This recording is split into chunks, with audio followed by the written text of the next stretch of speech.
Greetings, Taku Faithful. Thank you for joining me again this week. Once again, it's Larry Williams, OAW Commander-in-Chief, and I'm here to bring you all yet again another Game of Thrones character spotlight right here on Otaku Assemble! Weekly, and as always, here to bring you the latest in this week's Game of Thrones character spotlight. And this will be the second character spotlight discussing characters that intrigue me. And you all will be surprised by the character I've chosen for this video. Yes, now, for those of you all who have been keeping up with the character spotlights, you probably by now have noticed a tad bit of a pattern. First character spotlight was called Drogo. Second one was Robb Stark. Third one was Lord Varys. And now my fourth one is none other than Theon Greyjoy. The pattern in which I'm referring to is the fact that I like the idea of switching things up to where one week I'm talking about a non-house character and the next week I'm talking about a character who belongs to a house. So in order to keep that pattern going, yes, I was thinking, well, what house character could I discuss this week? And also to keep into the theme of a character that intrigues me, and the end-all be-all result ended up being young Theon. Now, many of you all will also be surprised because for those of you all who have been following my episode reviews and those of you all who recall my thoughts on Theon in Season 2 will know that Theon is a character that I don't care much for. And to be honest, Theon is a character that I've never really cared much for as a character. You know, I mean, when you sit back and you actually judge the character as if they were a person, I never really cared much for Theon. Theon is a Lesher. He's a coward. He has too much to prove. Theon doesn't really have qualities that I admire in a character. Not like Ned, not like Robb, you know, not like Drogo or anyone that I've discussed in my reviews. You know, Theon, if Theon was a real person, I wouldn't hang out with him. He just doesn't, he has that personality that just immediately turns me off. So now I bet you're wondering, well, Larry, if you don't really care much for the character, why did you say he intrigues you? Aha! That's because Theon's character arc intrigues me. His story arc intrigues me. And the fact that they chose Theon to be the character in which to implement said story arc, I thought was brilliant. I thought it was brilliant. So what is Theon's story arc? Okay, let's go back and let's run through this. Now in Season 1, when we first get introduced to Theon, before we even know who he is, because I remember in the pilot thinking that Theon was actually one of the Stark boys, that he was like a brother to Robb, Jon, Bran, Rickon. And it's not until I think episode 3 that we actually learn that Theon is just Ned's ward. But let's talk about Theon. So when the Greyjoy Rebellion took place, of course, Ned, Robert, you know, they banded together, they knocked that shit out, and to add insult to injury, not only did that result in the death of Theon's brothers, but Ned took Theon as his ward, or I guess you could say more so as a prisoner, to ensure that Balon would never rise against them again. Why? Because now they have a bargaining chip, they have something to threaten Balon with, and that was Theon's life. So Theon grew up in Winterfell with the Starks, and he's always had that chip on his shoulder of being sort of the unwelcomed house guest. Despite the fact that he was taken against his will, and despite the fact that he never really wanted to be there, it didn't matter. Theon was the constant reminder of the rebellion, and it wasn't until later on in Season 1 that we saw that the Starks never really took him under their wing, you know what I mean? Even with Robb, who I would even argue up until Season 2, Theon was the closest thing that Robb had to a best friend. But that's just what I'm saying. Robb never really took him into the fold as a brother. He kept him sort of at arm's length.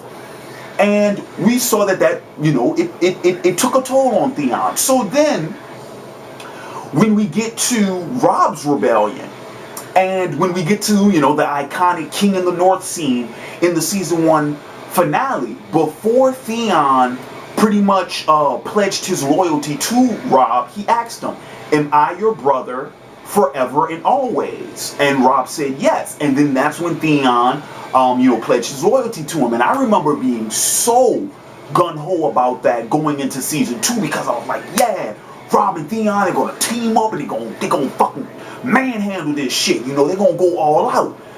And of course, the bombshell we got in season 2. I'll get to that in a minute.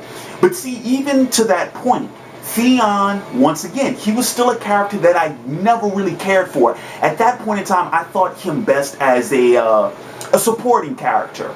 Never once did I actually think that Theon would come to the forefront as a main character having a story arc all his own. And so in season 2, we see that, because Theon is actually, I guess you could actually say, he's the first character to really strike a blow against Robb. Because remember, when we get reintroduced to our characters at the beginning of season 2, Robb's winning the war. And for the most part, it seems that everything will work out for him. It's just a matter of, picking the right side, the right person to align himself with, and getting his sisters back. Theon was supposed to be a major chess piece in that, in order to create an alliance between Robb and Balin, the North and the Greyjoys. And we saw that whole thing fall apart, because that was that was pretty much the obstacle that really tested Theon's loyalty. And unfortunately, he went with his own family. But just think about that. Now, that in itself, I think, was the first part of Theon's story arc that really intrigued me. The fact that despite the resentment that Balin seemed to have against him, and despite this sort of neglect and this sort of, how do you put it, this sort of lack of caring amongst the people of the Iron Islands and the people of Pike, they didn't give a shit about Theon. And despite all of that, he still felt the need to please them, to prove himself once again. What did I say about Theon? He's a coward. He has a chip on his shoulder. He has too much to prove. And so instead of Theon, and this was a very interesting thing, instead of Theon saying, you know what, fuck you guys, because Robb has finally taken me under his wing. He's brought me into his fold. He's made me someone important. I've sat with him in his war council. And for me to come back home and for you motherfuckers to treat me like this, instead of Theon having that true mark of character to say, no, fuck you guys, I'm going to go where I felt like I'm needed and I belong. No, he decided, no, I want to prove myself as a Greyjoy. And hell, he went as far as to take Winterfell. I mean, he did it, regardless of the means in which he did it, regardless of the actions he took to get there. He did it. He pulled it off. Now, other difficulties arise. He couldn't hold Winterfell. He stayed there too long when Yara tried to get him out. His men even turned him in, and when Ramsay Snow came to banging, Theon was pretty much, up shit's creek without a paddle. And Theon did some pretty, he did some pretty horrendous shit. Killed Sir Roderick. He staged the death of Bran Rickon, and, instead of taking Winterfell and being actually able to hold it on his own merit, he actually turned the people against him. So everything went awry for Theon. Nothing seemed to work out. And then, this is probably the most interesting part about his whole story arc that intrigued me. This is what it is.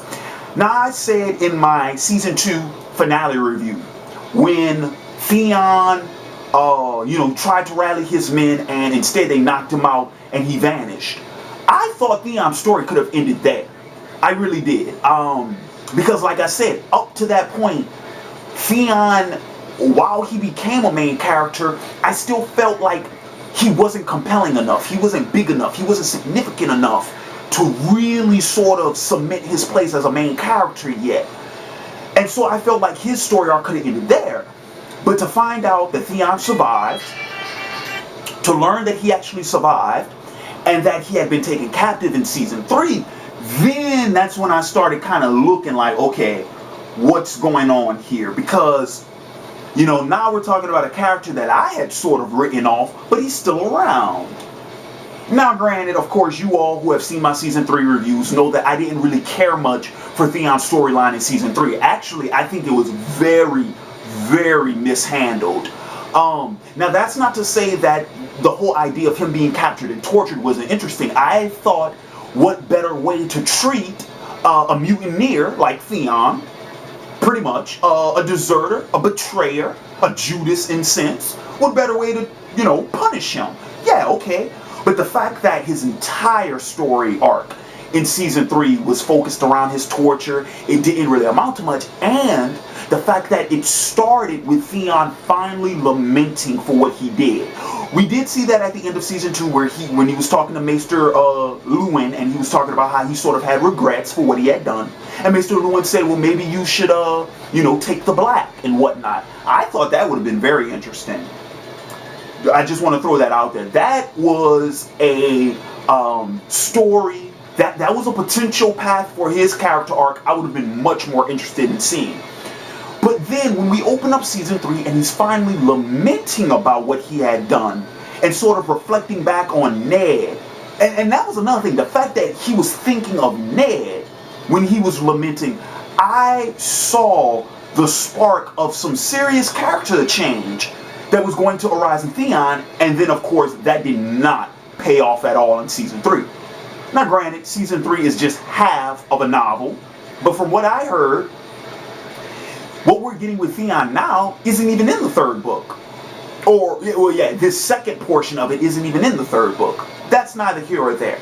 The point I'm trying to make is to sort of bring this video to a close. The reason why Theon is a character that interests me is because he is an unlikely character that was presented with an unlikely story arc that I would have never suspected. I would have never thought of that. And the way in which his story arc and his character arc ended in Season 2, I thought now opened the doors to some really interesting possibilities. Now, yes, I think Season 3, they shat the pool on that one, you know? I think they dropped the ball on that one. But now seeing to where Theon is now and what we see going on, or at least the sort of role we think he's supposed to play in Season 4, now we have the opportunity again. I think there could be some legitimate interesting things going on with Theon because of this role he could play. Once again, an unlikely character that I don't expect much from, but giving the circumstances and giving his position, you know, he's still Balon Greyjoy's son, his only heir. Theon is somewhat valuable. So now there's the potential for some interesting things to happen with his character, and it intrigues me. I want to know what happens. I want to know. I want to know where all of the shit that we saw in Season 2 and all of the shit that we saw in Season 3, where is this all leading? And I hope it pays off. By the 7, I hope it fucking pays off. So, that's pretty much going to wrap up my discussion on Theon Greyjoy. I want to thank you all for joining me again this week. And in the comments below, let me know what you think on the character. But now, ladies and gentlemen, it's time for a very interesting announcement.